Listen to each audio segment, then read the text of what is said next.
So I'm using the gasser today. I'm gonna use the smoke box as well. It's been a long day. I've been building my walls, finally. Only took me a year. But what we're gonna do is beef tenderloin, except this is a little bit of a different cut of it. When I was butchering it up, there's certain things I needed out of it.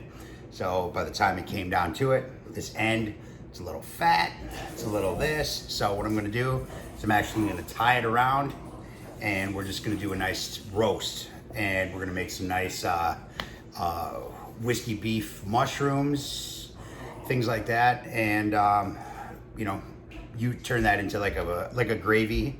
So we're gonna have some nice beef tips. I'm gonna do some noodles and some potatoes, and it's gonna be like that. So anyway, we're just gonna get right to it. Here is what I got as that oddball off the end of my roast. As you can see, it's intact. The only thing I'm gonna do is I'm just gonna tighten it up. So this is the grain of the tenderloin, as well as this here. So I slice it like this, we're gonna be good. So that's what we're doing. I figured I'd do a nice little ball roast. We'll put a nice pepper blend on it, get some nice flavor, all that other good stuff, and it should be pretty tasty. So I did not plan very well, as usual, and I have no idea where my scissors are because my children take them. Do you need scissors? Yes, I do, dear. So, thank you. So, I'm going to take a couple pieces of string. And we're just gonna keep this guy honest, man. I'm gonna wrap it up nice and tight. Just like so. I'm gonna start one at the bottom here.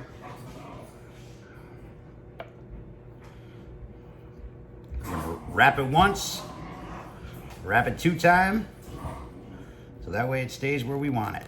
Give her a nice little snug. Now that we know it's staying there, we're just gonna knot it off. You can bring them in here. I don't know, put them back together. Thank you. You're welcome. All right. Now, let's do that one more time. Oh, work well. Oh yeah, that's gonna be nice. It's gonna be nice. Very nice. Actually, let me get this guy underneath him a little bit. There we go. All right. Let's do the same thing here. Try to grab all those loose ends. Keep that meat nice and tense.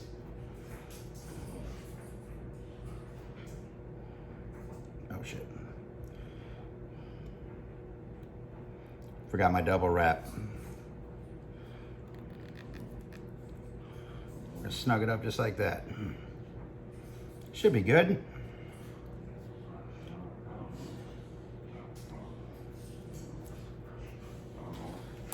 Beautiful. Oh, all right. So there we got her. There we go. That'll cook well. That'll cook well. So I like it. All right. Let's make a rub. All right. So this is our, if you watch the kippered beefsteak video, this is what I have left of my pepper nori blend. So it's around a teaspoon. So that's what we're gonna do. And then I found a new source for my green chili. These green chili flakes are, seriously, they are just awesome, man. But I can't really do it like I do my normal chili flakes because, oddly, it is hard as hell to find hatch chilies around here. So, it sounds like there's a delivery here. Anyway, so I found these on Amazon, and check these things out, guys. Man, that's a good looking blend. Whew. Green chili flakes just are so good, man. And then we're gonna do a teaspoon of granulated onion.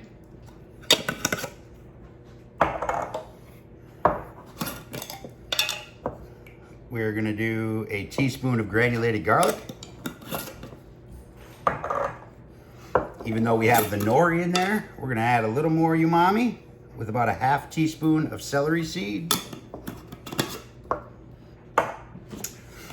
And since this is tenderloin, and tenderloin loves seasoning, we're gonna do 2 teaspoons of our Maldon flake salt and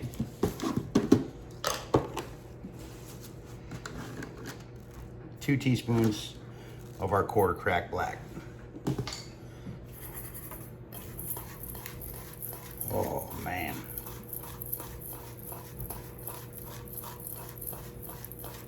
Give her a mix. Check this out, guys. Look at that. Flavor bomb.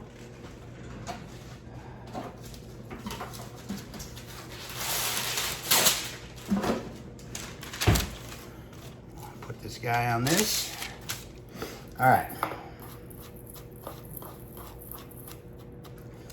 What I'm gonna do, I know you never see me do this, but tenderloin, especially on something like this, the shape of it, I gotta spray it. So I just have some grapeseed oil here.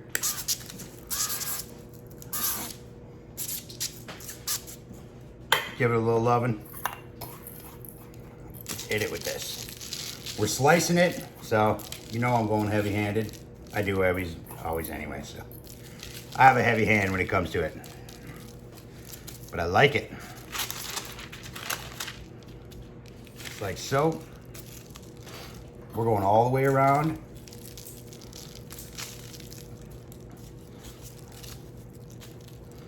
Nothing but flavor everywhere. Oh, don't lose that nori. Who would have thought seaweed is seriously such a good compliment to beef, man. Truly is, guys. Just like that. Oh man. Gonna build a beautiful crust around the outside of this thing.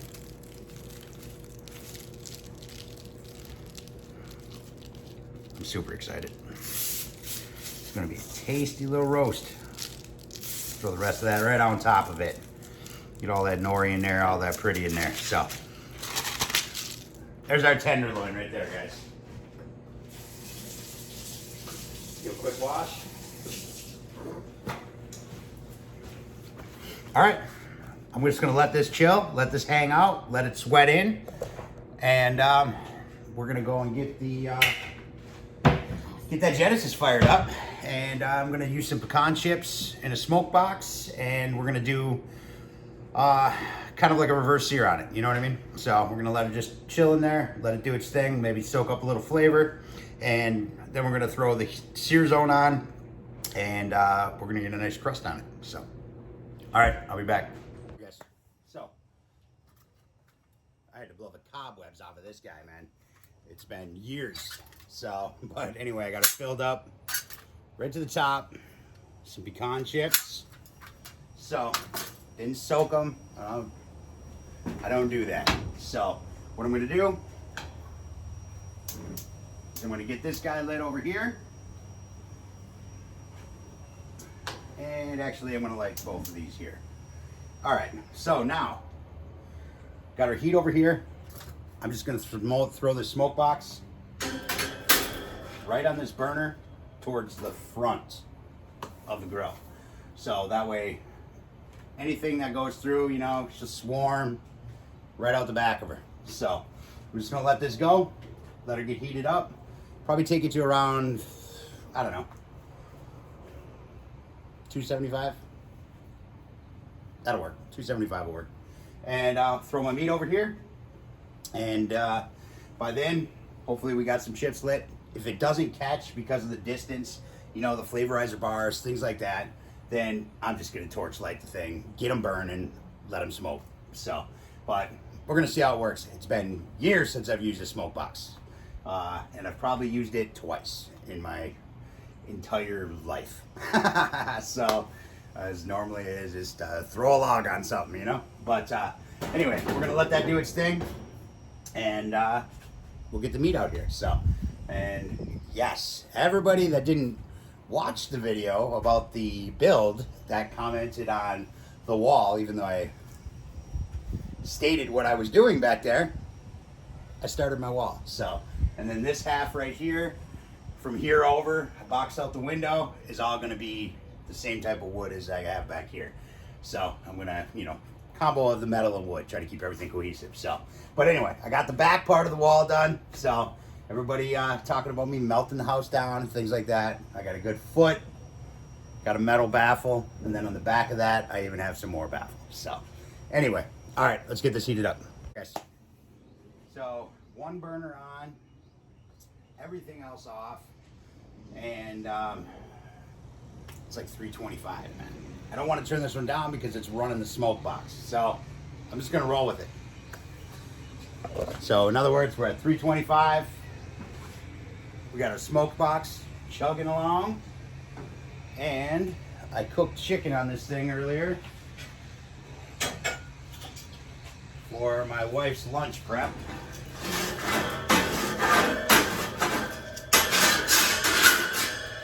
All right.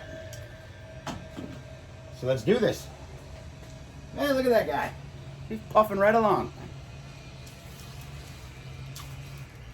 So I'm just going to take him and I'm going to put him right here so that way I can heat up my burner when it's time.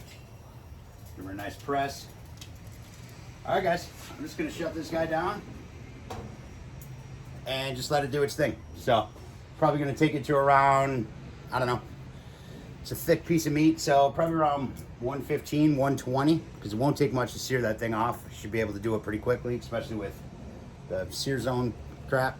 So, so I don't think I need to, you know, keep it down lower like I normally do. So, so I'm gonna let it go. I'm probably gonna say right around 120 or so, and then I'll sear it up. I like my tenderloin as much as I like my steaks rare. I like my tenderloin medium. So I'm going to take him, like I said, 120. We're going to sear him all around both sides, and we're going to drop them on some potatoes. We're going to get our mushrooms going, make our gravy, and it's going to be like beef tips and noodles, except no noodles, potatoes. So we'll be back. All right, guys. So you've seen me do the mushrooms before, but I'm just going to show you what I do with the potatoes. So check it out. Pour just some baby bells sliced in half. But for the potatoes,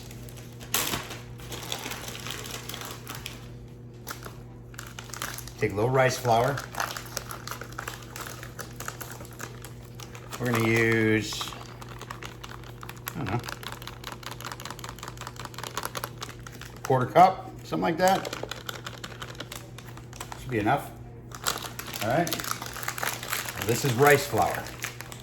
It's super airy, it's super light, and this is gonna help with texture, letting the potatoes hold up with the gravy, as well as almost thickening a little bit as you put it on the plate, because all that stuff's gonna melt in there, you know what I mean? So, we are going to season that rice flour just a little bit with some, if I can find it.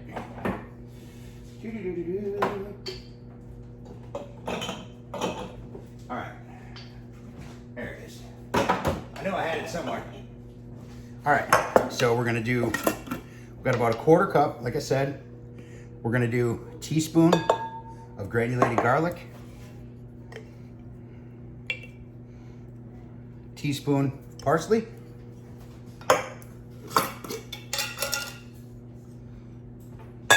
teaspoon of oregano, and a teaspoon of granulated onion. All right, so we got that. We're just gonna mix this up. Try to incorporate it the best we can.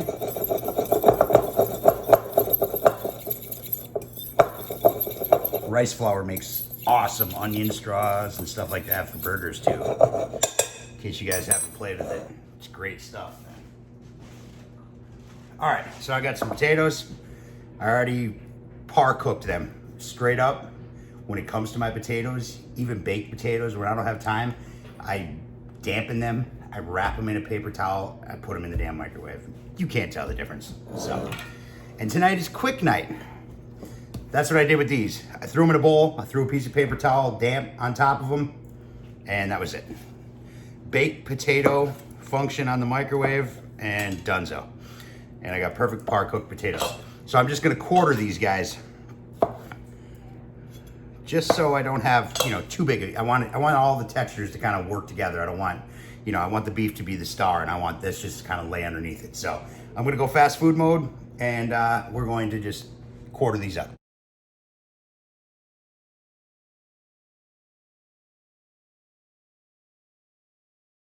All right, so now we got them quartered up.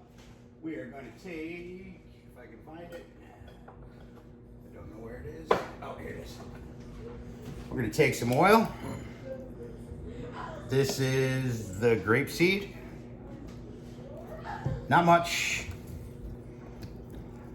Put about half in this little bowl here. Just to give them a coat. We don't need to egg wash them. We don't need to do any of that. The rice flour is nice and light, and all it's gonna do is just put a little love blanket on them things.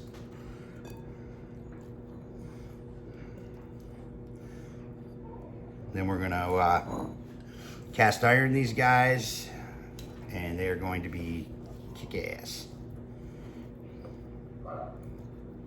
It's like that.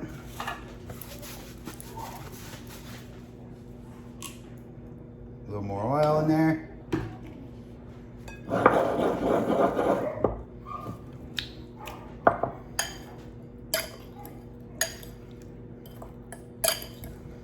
Just like that. All right. Try to keep the oil in the bowl. So here we got our potatoes.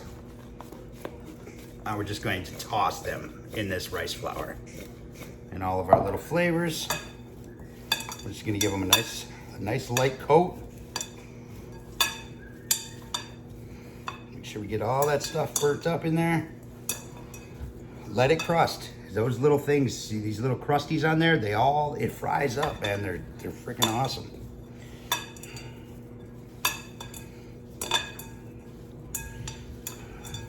Man, they even smell good just like that. Just like that. All right. Quick wash.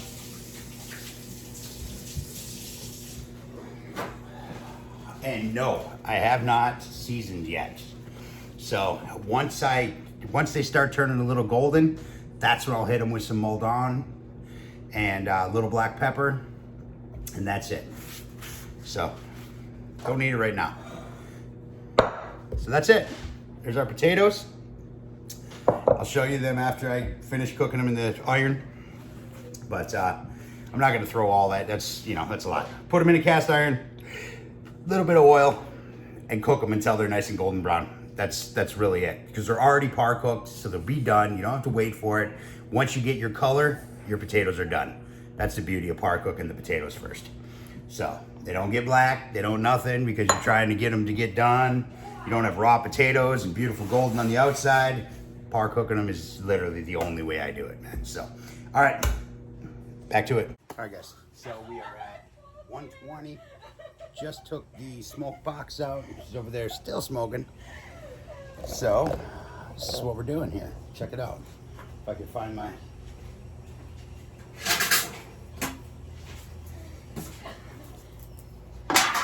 Oh man, I just grabbed that thing and it's super hot.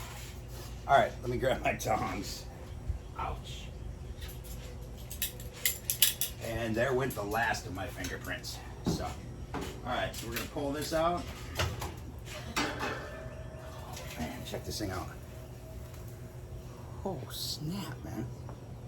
All right, I'm just gonna put him there, and we are going to fire up the sear zone. There we go. We all lit down there, guys? Oh, yeah. All right, so I got this on high. I'm gonna let that thing get up there, then we're gonna sear that off. That thing can just rest for a minute while we're doing it. So, yes, we are screaming hot. Let's sear. Woo-hoo! So, we're gonna start with our bottom. Do it like that. Here, I'll bring you guys over here. See what's happening. There we go. It'll work. Well, this isn't going to take long, like I said,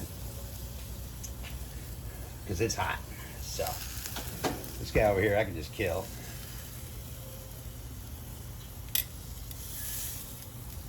Oh, man. I cannot wait to cut into that thing, guys. Seriously. It's going to be good. Good, good. If you can smell it right now, you'd know why I'm saying that. All right, let's get this top. We're gonna give that one an assist, you know what I mean? You can just see the juice is just coming out of that thing, running along it. Damn.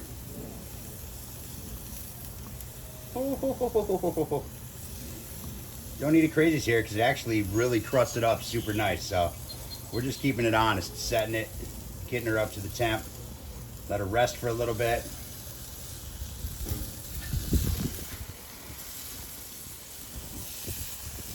Give her a little love on each side.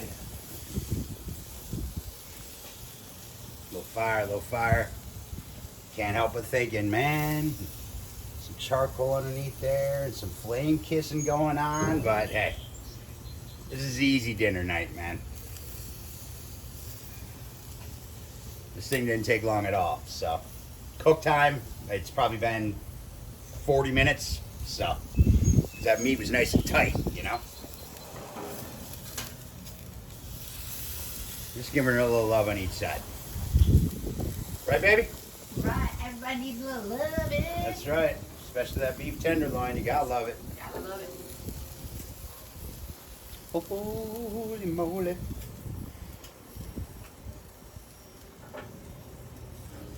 All right. Let's do that. And that should be pretty good because I don't want to overdo it. Ooh, I got a sneak taste test. All right. Shut this guy down.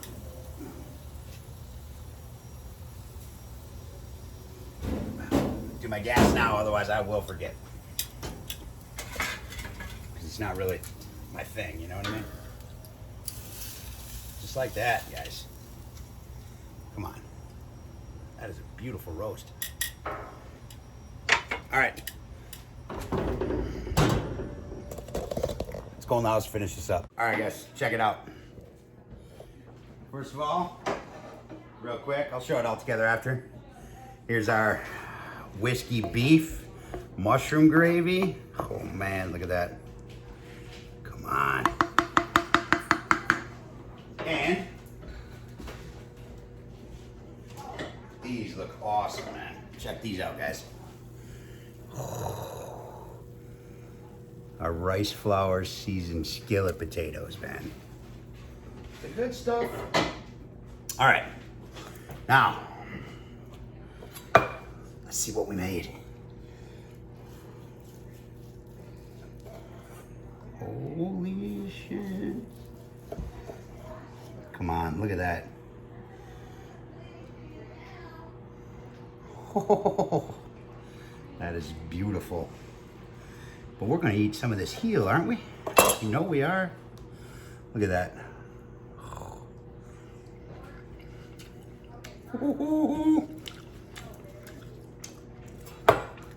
Oh man. That make me do the happy dance, you guys. Look at that stuff. Look at that. Tenderloin. I love tenderloin so much. Damn. Ooh. All right, guys, I gotta plate this up. We gotta eat. I'll throw a pic at the end of what it all looks like together, you know what I mean? So, that's all I got. Later.